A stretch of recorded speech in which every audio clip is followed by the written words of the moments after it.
Hey, what's up, friends? Graham Baldwin here. So excited to have you back with us for episode 360 of the Speaker Lab podcast. Now, we've got a great show for you today, and I think this may be the most people we've had on a single show. Today, we're going to be joined by not one, not two, not three, but four guests that together make up the leadership team here at the Speaker Lab. Now, if you've ever wondered what it's like to be a part of the nuts and bolts behind the curtain of TSL, you're going to love this episode. We're going to be talking about why we're dedicated to absolutely making this the best possible place for people to work. We're talking about how we stay connected as a fully virtual company, and also what it means to balance growth and caring for our team. We are deeply passionate about our work and our families, and are very intentional about preserving the unique culture that we have here at TSL. We're also going to explain how we prioritize sustainable growth, our favorite tools in the day-to-day, and why it's important to be the top of your gift game as a member of the TSL team. We got a ton of fun here at the Speaker Lab, all while making sure that our students gain the confidence, clarity, and a clear path to their very own speaking success. It is an absolute privilege to work with this team. Can't wait for you to hear from them. So let's get right to it. Here's my conversation with the leadership team here at the Speaker Lab. Enjoy. Hey, what's up, friends? Graham Baldwin here. Welcome back to the Speaker Lab podcast. Oh, we have a doozy for you today. I think this is out of the hundreds and hundreds of episodes we've done, I think this is the most people we have ever had on a single episode. What we are doing today is we're doing the first in a series where we're having the entire leadership team from here at the Speaker Lab. Yes, there's a whole bunch of people involved here beyond just me. And so we got a lot of people here that are joining us. We have the leadership team of Chris Sayo, Sam Hill, Mary Alice Goldsmith, and Casey Proctor, who help really run things. We got a team of 20-something people, and these are the people that really help lead and run things. So we thought it'd be interesting to get everybody together here. We'll talk a little bit about their roles. You're going to hear more from them individually on upcoming episodes, but we'll hear a little bit about what they do and how they fit into the company, but then also just kind of how we work, how we operate, how we run things, and kind of the culture behind the scenes here at the Speaker Lab. So they're all muted right now, but they're all very pretty. So you just need to know that. So let's first start. I'm going to let you each give a 30-60 second introduction of who you are. And then also maybe how you came to the Speaker Lab. So let's see here. What order do we want to go in? Let's go with seniority. I think Sam's been here the longest. So Sam, we'll start with you. Why don't you give us an overview of not only your role, but then how you came about to be at the Speaker Lab? Totally. My role is Director of Sales, also known as Director of Enrollments, just helping our prospects become clients and get started or improve their speaker journey. And man, I was connected to you through a mutual friend. And this is a couple of years ago now when Speaker Lab did a lot of course sales. And as you wanted to level up the program, as we've done over the years, started to do a lot more one-on-one strategy sessions with our prospects and put them into a larger platform. And we were connected through a friend, and the rest is history. Here you are. You're still here many years later. Awesome. Do what? Said I'm like a dinosaur. You are. We're keeping you around. Casey, tell us about yourself and what your role is here. You bet. My name is Casey, and I'm the Director of Operations. I help our team have clarity on what their roles are, what they are expected to accomplish, and then also give them the tools to succeed, whether that's software or processes or more team members on their team. Really just help run operations of the Speaker Lab day to day. And I came from 8 years at corporate headquarters of Starbucks, and then a little bit of freelancing time on myself. And then one day out of the blue, I got a text from Grant saying, "Hey man, what are you up to? I might have something for you." And the rest, as they say, is history. Awesome. Very cool. And Chris, tell us about yourself and what's your role? Yeah, so I'm the Director of Marketing, and I guess my responsibility is ensuring that the sales team, the enrollment team, has plenty of bookings to qualify and just figure out if they're a good fit for our coaching program. Generally, I work on a lot of the back-end marketing systems with the amazing Melissa Howard, who's another team member. And I heard about TSL through a friend of a friend, Brian Harris. He actually got me this job. So Brian Harris, wherever you are, thank you. Wouldn't be here without you. But yeah, didn't really know much about the industry or the company before him. And then as I got to know Grant and just kind of his authenticity and genuine, kind-hearted spirit came through the process, and just a guy that I felt like I could trust. And here I am 18 months later. Yeah. Right at Wow. just about a year and a half. Wow. 18 months later. So, man, best job I've ever had so far. And then last but certainly not least, the most responsible one of us all, Mary Alice, tell us about yourself. That's great. Hey, everyone. I'm Mary Alice Goldsmith. I'm the Director of Student Success, and I help our students gain the confidence, the clarity, and a clear path to their speaking success. And I work with an incredible team who, I think what really blows my mind on a daily basis is just how sincerely they care about every single student. So it's so impressive. And I found the Speaker Lab because I was following them in my whole other life as an entrepreneur, and saw they had an opening, and I was like, I don't know, let me apply. Let's see what happens. And here I am. Yeah. Happy to be here. That's awesome. That's very cool. And so one of the things, let's talk about this, is that a really, really big deal for us as a company is, we talk about this a lot internally, is we want to create the kind of place that is the best place that people ever work. And so we realize that a lot of our team members, yourselves included, will probably work a variety of jobs or careers or businesses over the course of your life. So while you're here, we want to make sure that that this is an amazing place to be and that you have an amazing experience. So I'm curious, from your perspective, what does that mean? What does that look like? How do we operate in that? Do we actually operate in that? Because there's a lot of companies that say that, and all that sounds nice. But what does it look like on a day-to-day basis that makes TSL a great place to work at or be? Who wants to start with that? Casey. Sure. I think for us, what makes a great place to work is the culture and being really intentional about it. A lot of companies and brands give lip service to what their core values are or what their mission statement is. But if you were to ask anyone in the company, just offhand, pop quiz, what is our mission? What are our core values? And they wouldn't be able to tell you, or they might be able to name a couple. And so we've been super intentional about keeping those short. We only have 3 core values, and they apply not only to our students and to our business, but to our team as well. And that's people, growth, and ownership. Nailed it. Chris, I'm curious from your perspective, because you came from a world that was overly. I think it would be fair to say you were very stressed and have worked in a difficult role before. And so, what has been different about this? Or I know even like whenever you started, that a lot of what we were telling you about the company of just like, yeah, we do things differently. Like all that sounds good, but how has working here been compared to what you perceived it to be? Yeah, so I came from a company that was very much a high growth kind of startup. And I learned a ton. It was a great learning experience, but it was very much this company kind of needs to be your life if we're going to hit the growth goals that we want to achieve. And there's tons of people who take that path. I tried it. It was a good learning experience. But as I've now worked at TSL for the last year and a half, I've realized actually that's not really my cup of tea. I much prefer kind of sustainable growth that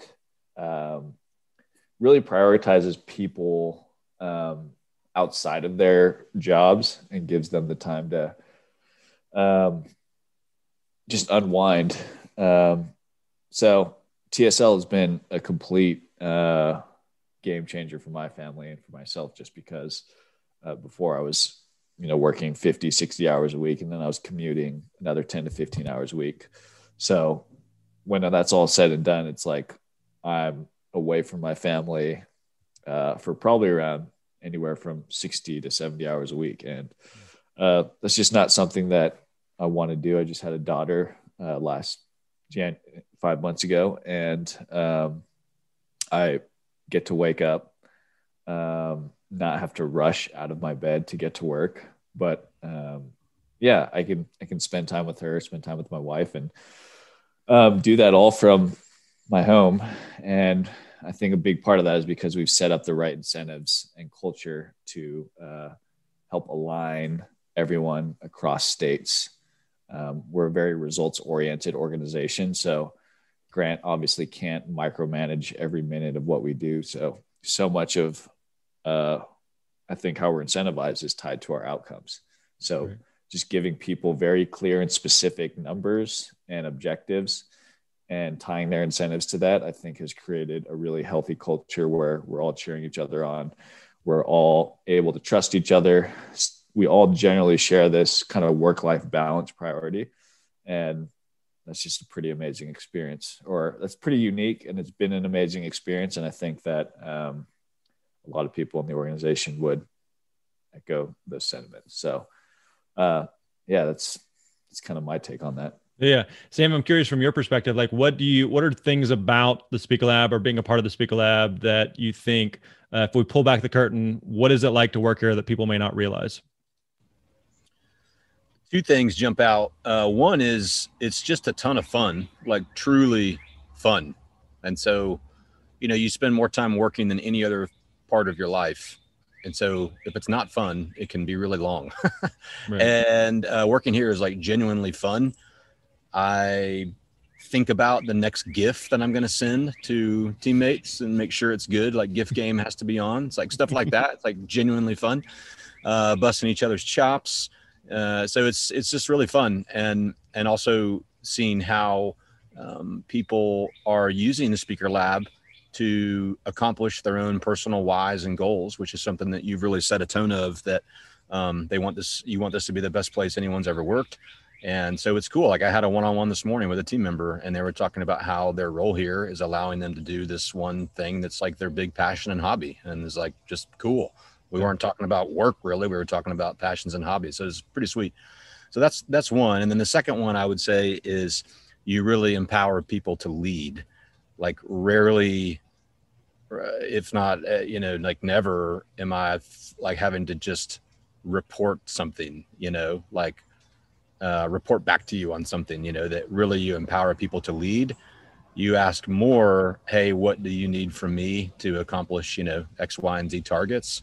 So yeah, I just feel like we're really empowered to be leaders and can run. And that's what creates significant results, is when people are empowered to lead versus, checking boxes and stuff like that, which is really a breath of fresh air.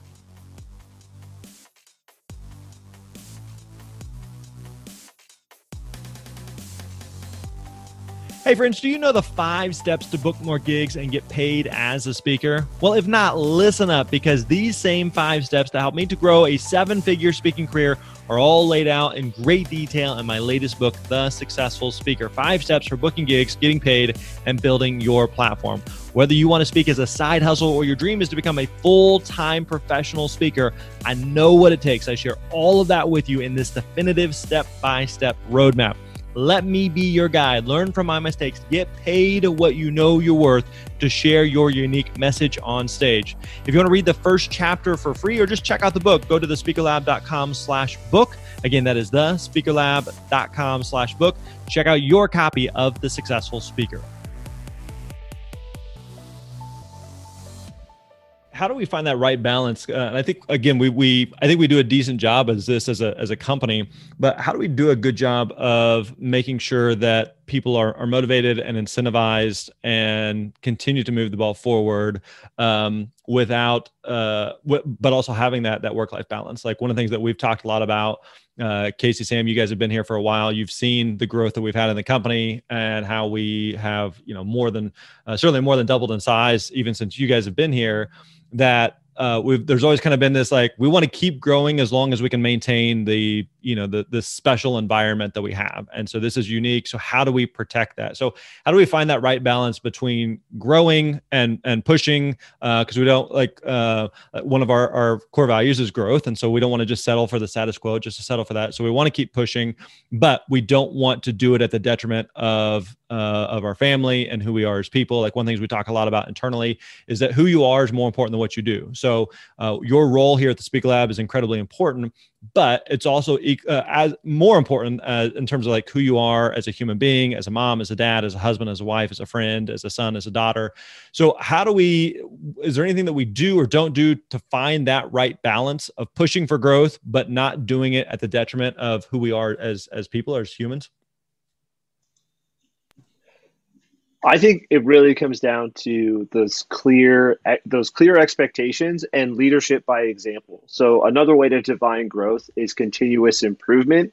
So we've never embraced growth for growth's sake, where at the beginning of the year or the beginning of the quarter, we say, all right, we're going to grow by 20% in this period of time. And then we invest all of our time and effort in hitting that goal. But why? Like, why do we need to grow 20% in that amount of time? And so we are continually trying to find ways to pursue excellence and to make things better, not just from a revenue perspective, but also from a student experience perspective, from the benefits that we offer our team and employees. And then I think the other major component is integrity and consistency. Is we don't just say, we want this to be the best place you work. We don't just say, we want you to take off and spend time with your family. We make people take time off. We are like, hey, like, you haven't taken, any time off in the last 2 months. Like, you need to go. You need to be away from work. And we help invest in their lives and take care of that. Like Sam mentioned, like talking about their passions and stuff and what they care about. And then also for ourselves as a leadership team, like if we want our team to take time off and have some type of work-life balance or rhythm, we have to lead by example in that. We have to take time off. We need to exemplify the behavior and reinforce what we want to see happen on our team. Makes sense. Anybody else have anything to add to that? Yeah, I think another underrated aspect of that is just our hiring process in general. So most positions here, you have to, submit your resume, your experience, kind of answer a questionnaire, but then there are multiple interviews and work samples. So it's very much, because we are such a outcome results oriented organization that is also remote and values a work-life balance, we can only get a sense of having that blend through a relatively rigorous hiring process. So I remember as I was going through it, it's just for the leadership positions specifically, I think there are multiple work samples and you have multiple interviews, and it's just a very, for positions that we've opened, we've gotten hundreds of applications and there are multiple rounds. So I think a good hiring process has really helped us maintain that culture and that balance that we're talking about. It's definitely allowed us as the company has grown, and we're almost on a monthly basis hiring people and just very regularly adding new team members. But we've also realized how important it is to get the right people. And so we have become more and more and more picky and selective and choosy. And there have been times where maybe we were looking for a certain role and we interviewed a bunch of people and we couldn't find the right fit. And there've been times where we just said, like, nah, let's just wait, or let's promote it again and see if we can source some more candidates, and just realizing like it's better to wait and get the right person than to hurry and get the wrong person and then be dealing with that. Because again, it's not only just from like a work standpoint, but also from a culture standpoint. That culture part is so critically important.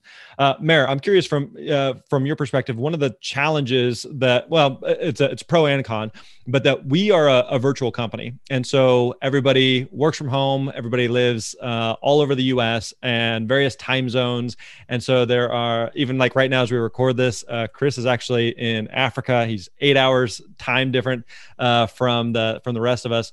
And so there's a lot of upside to that. Everybody's able to work from home, but there's also the challenge of how do you stay connected in a virtual company where the majority of our team has never met each other. And in fact, at the time of this recording just yesterday, one of our team members on your team, Mayor, happened to be in town. We hung out, and someone who's been on the team for 2 years, and I've never met in person. And so what would you say for to that, as far as how do we create a virtual company that allows people to work from home and have a lot of that freedom and autonomy, but at the same time stay connected in a world where most of us haven't actually met each other in person?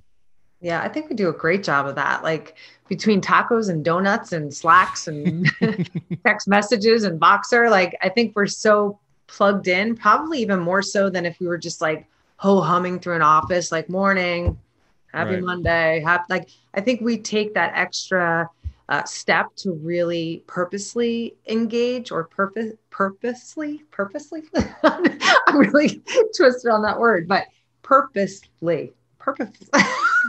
You got it. You're good. You better cut this, Casey. But you know what I mean? Like, really make a conscious effort to connect with purpose. How about that? So like, I know like people on my team, I work so close with them on a daily basis, but connecting one-on-one. And like Sam said before, it's not all like, oh, let's talk about this student, that student, this strategy, this operation, this system. You know, it's more like, how you doing? You know, how was your weekend? Did you do that thing? Like, we know things about each other that, you know, we may not know if we were even working right next door to each other in a cubicle, believe it or not. So I feel like we take great pride in going the extra step to engage. And it's weird when you say that, like, we've never met some of these people. I feel like I've known them forever. It's so weird when you say that, because I just don't feel that way. It's weird. And we hear that regularly from team members who, you know, you have someone on your team, Mary, who just joined within the past couple of months, and they're just like, I feel like I've known these people forever. And it's one of those things that it's great that we're all virtual, but at the same time, like you said, we have to be really, really intentional of what that looks like in terms of interacting with each other, of talking with each other, of staying connected. So let's talk about this. Let's talk about in terms of like just how we operate. And maybe one way we can talk about that is just through kind of our meeting rhythm. So Casey, you run a lot of our meetings. Kind of walk us through on a weekly, monthly, quarterly basis of what our meeting rhythm looks like, just kind of across the company. Sure. I think caveat to like disclaimer to start with is that a lot of organizations have a tendency to over meet, and a lot of people who have been forced to transition to a remote work environment have experienced Zoom fatigue. Mm-hmm. I remember in February of 2020, my wife asked me, do you use Zoom at all? I'm like, oh yeah, all the time. And now, having, you know, used it over this course of the last year so much, she's now a Zoom expert. And so I think with our meetings, we try to be really cautious and not just have meetings to meet, but as a leadership team, it's important for us to stay connected and on the same page. So we kick off each week, Monday morning, we have a leadership team meeting. It's a chance for us to hang out a little bit. We talk about what went on during the weekend, how our teams are doing, where some kind of like key metrics are. But to Sam's point earlier, it's less about the metrics and more of like getting just kind of a pulse of the business and the team, and where our team members are at. You know, if anyone's having a particular challenge or doing really well, we want to celebrate them. If we have staffing needs, things like that. And then as a leadership team individually, we each connect with you, Grant, every other week. We have a one-on-one just to talk about our goals and objectives for each quarter, how we're doing, what challenges we're facing, how you can help. And those like agendas are usually driven by us. And then each department head, each of the directors will meet with their teams every week or every other week, depending on the size of their team and the need for that, and have one-on-ones with them on a regular cadence as well to make sure that we are plugged in with them. And so having a lot of connection in that way. Once every month, the whole team gets together on a Zoom call for about an hour, and it's a lot of fun. We laugh a lot. We keep them updated on what's going on in the business with each department. If there's time, we'll play a game together in a virtual environment, which has been fun. Done a little Pictionary and things like that. And then once a quarter, the leadership team gathers together. We do alternating between in-person. We've all come down to Nashville a couple times, and then doing actual, like we call them Zoom days, and we'll spend a couple days on Zoom in longer working sessions where it really gives us the opportunity to review the previous quarter. How do we perform against the objectives that we set? Celebrating what we hit, evaluating why we didn't hit other ones, either because, constrained resources or reshuffled priorities, and then looking forward to the future into the next quarter of what we're hoping to accomplish, and then looking at our, vision beyond that to the next year and 5 years and how our objectives align there. And then once a quarter, we also have an extended team meeting for 2 hours where we give out our core value awards of people, ownership, and growth, and just really celebrate the team. And it gives us an opportunity to really highlight their contributions. And so that's been a lot of fun. Very cool. Chris, one of the things that we do on a quarterly basis whenever we're doing the Zoom days or the in-person kind of leadership team planning is we use a system called OKRs. And this is something that's common. We didn't come up with it, but kind of a goal setting methodology. So can you kind of walk us through like how we use OKRs, how they fit into the business, and what they look like on a department level? Yeah. So OKR stands for objectives and key results. And it's just a very helpful framework for creating alignment across an organization and quantifying outcomes and being specific about the results that you're trying to generate for an organization in a measured, kind of systematic, step-by-step way. So each department kind of thinks about, where we want to be and the primary objectives that are going to get us there. And then you break down the objective into the key results.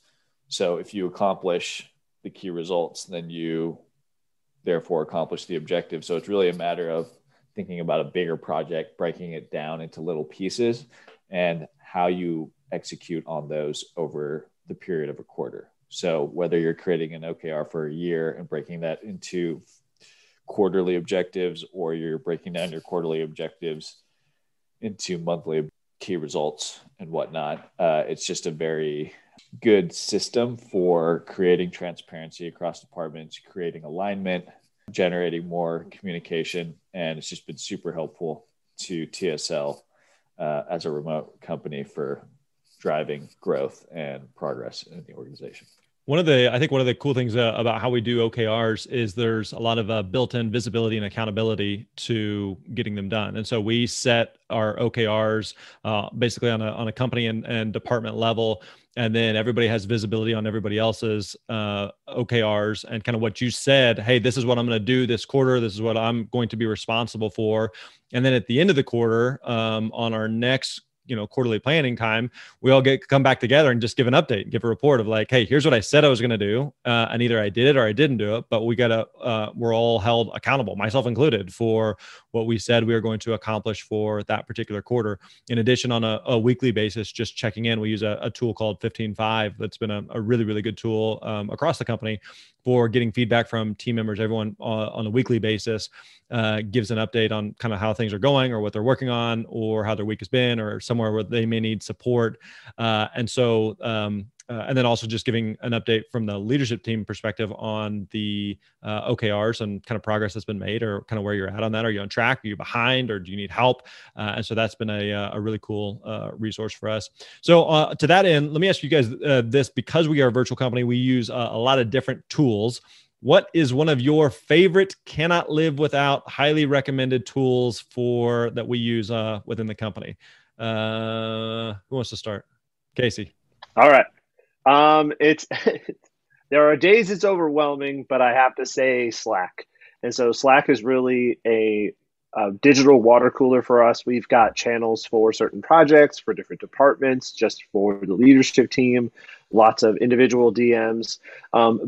With that, it has been really helpful to have certain structures involved in Slack, and how, like, when we create channels, best practices in terms of how we start threads and have conversations, whether we're mentioning someone or including certain tags and things like that, or adding in additional like plugins and apps like Hey Taco or Donut. And so that's really where we all connect. We very rarely send emails at all, but Slack has been great for collaboration with a virtual team and just made that engagement richer because of the variety of how we can interact with each other. We can send GIFs and memes. We can drop audio and video in there and photos as well. And so it's just been really tremendous to have that there. But if you don't have some constraints and guidelines and structure, it can very quickly get overwhelming. Slack is definitely a big part of our world, and it can certainly be a double-edged sword. Sam, favorite tool or resource? It's hard not to say Slack. It's pretty critical. I would say my favorite that we use is Voxer. because that's the place where we celebrate clients enrolling and high five on them starting their speaker journey. So I would say Voxer's a close second behind Slack for me. Cool. Mare, favorite tool? Yeah, I like Slack, but is GIF a tool? I mean, for me, I have like full-blown conversations with my staff just on GIF. Like, we don't say anything. We just GIF away. Is it GIF or GIF? Have we finalized that? Well, if you live in Jersey, it's GIF. If you live everywhere else, it's GIF. We do go through a lot of GIFs and GIFs. Chris, favorite tool? Hands down, HubSpot. I could not do my job without it. So as much as it might complicate other people's job, it makes my life a lot easier. And as a selfish marketer that wants measurable results on all of my campaigns, HubSpot helps me do that. As long as Chris is happy. As long as Chris is happy. Or should we say Christopher? We've got we have a lot of different tools. And so one of the things that we have to balance is there are tools where we're going, is this a nice to have, or is this a must have? Do we have to have everybody on this, or is like, certain people or certain departments? But one of my favorite things that we use within Slack is we use this with 15.5, and now we use it with a different tool called Hey Taco, is we give shout outs to team members constantly. There is not a day that goes by, probably on a weekly basis. Casey, I'm sure we've got data on this somewhere, but at least 100 individual shout outs of just team members of, hey, I just want to shout out Jeremy for helping with this, or I just want to shout out Rick for this, or Charlie for that, or like, it's just on and on, like across the company. So across departments, because again, we have to be really intentional about getting to know one another and other departments, making sure people don't have silos, but also recognizing that we each need one another for the work that we do in our own department. So giving those shout outs on a daily and weekly basis has been a really big deal.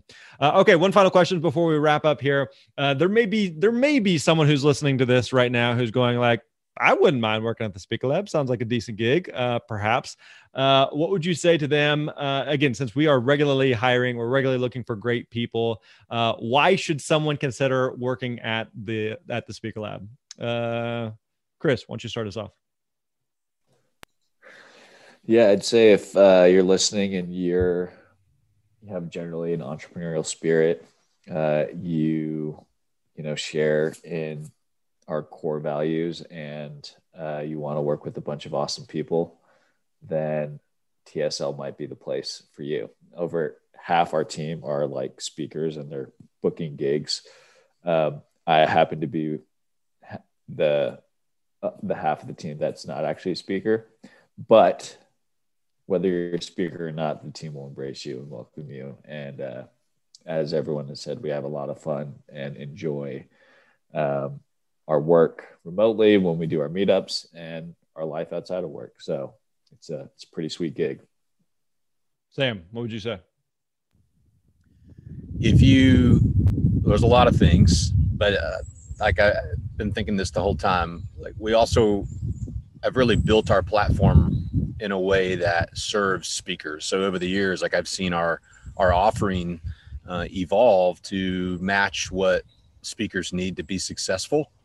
So if you get really fired up about serving a particular avatar and helping them break through, we're very breakthrough centric here. And I feel that our offering has evolved as speakers have asked us to help them with different things. And that's really fulfilling. Casey. I feel like everyone wants to be part of a winning team. Like if your team's going to the Super Bowl, there's lots of bandwagon fans and everyone wants to be a part of that team. And that's kind of how it feels to be part of the Speaker Lab. If you like to be challenged, if you like to learn new things, if you like to figure out and solve problems, no day is the same at the Speaker Lab. It's not boring. It's also like not stressful. Like we all work hard, but we play hard and we have a lot of fun. And it has been a joy to work here. I never dread Mondays. I haven't dreaded Mondays in 2 years. I look forward to working with the Speaker Lab team. And I like that we don't accept the status quo and we're constantly trying to tweak and improve our team and our systems and our offering to students to help them succeed as well. And it's exciting to be a part of a company that has an innovative spirit, but also rejects growth for growth's sake. We're growing because we're embracing our core values and trying to make a difference. So that's been a tremendous joy. That's awesome. Mary Alice. Yeah, all great answers. I think, if you're a entrepreneurial type person, a go-getter, someone who is willing to put the work in and also like bring that creative mind and really be a part of a team that's willing to change things, right? That's one of the things I love about the team. Like, just because we're doing something a certain way doesn't mean we have to continue to do it that way. One of the things we always do in our meetings is we talk about how can we do this better? And I've brought that into our student success meetings. Like, this is how we're doing it, but how can we do it better? So just someone who, you don't need to be told, okay, this is what you have to do at 8 o'clock. This is what you have to do at 9 o'clock. This is what you have to do at 10 o'clock. Make sure you're done by this. That's not what happens here. Like, you have to get in the game. You have to get your feet wet quick and, get involved, get in on it. Like, no one's going to tell you exactly what you should be doing when. And that's good for some people. It's not good for other people. Like, some people have that personality where they need to be told what their entire day looks like. This is definitely not the company for that. But there's always something happening. Believe me, every hour on the hour could be filled with something to do. But a lot of times, like when we hired Katie, we were like, what do you think needs to go here? What do you think needs to pivot or change here? So you definitely want to bring that creative mind and know that you'll be listened to, which is really awesome, because that's not always the case in a lot of companies, if it's a good idea. Indeed. If it's going to help us do it better. One thing we haven't even touched on is we have an amazing team retreat coming up that we are incredibly excited about. So for a virtual company, we still value connections and getting together with people. So all right, there you go. Hope you enjoyed today's episode of the Speaker Lab podcast. Before you take off, don't forget, if you haven't already, make sure you subscribe to the podcast. Leave us a rating and review within iTunes. We read every single one of those. It helps other people to find the show. Listen, we don't charge anything for you to listen to these. Hey, listen, I want you guys all to know how much I appreciate you. We do this because we want to serve and support speakers like you. So one small favor we ask of you, I may be the you would voice leave of us the some type of podcast, rating and review. And so much of what we do happens appreciate this. This if you're looking for more help, support as a here. speaker as you build and grow your business at whatever stage you're at, don't forget to check out thespeakerlab.com. Thespeakerlab.com. We got a ton of free resources and tools over there. So again, check it out over at thespeakerlab.com. All right, my friends, that wraps up today's episode. We appreciate you hanging out with us. We'll catch you next time. You're awesome. So thank you all for what you do for students, and for those listening, we hope we have a chance to work with you someday. So if there's anything we can do to help you, support you, holler at us anytime. So thanks, guys. We appreciate you.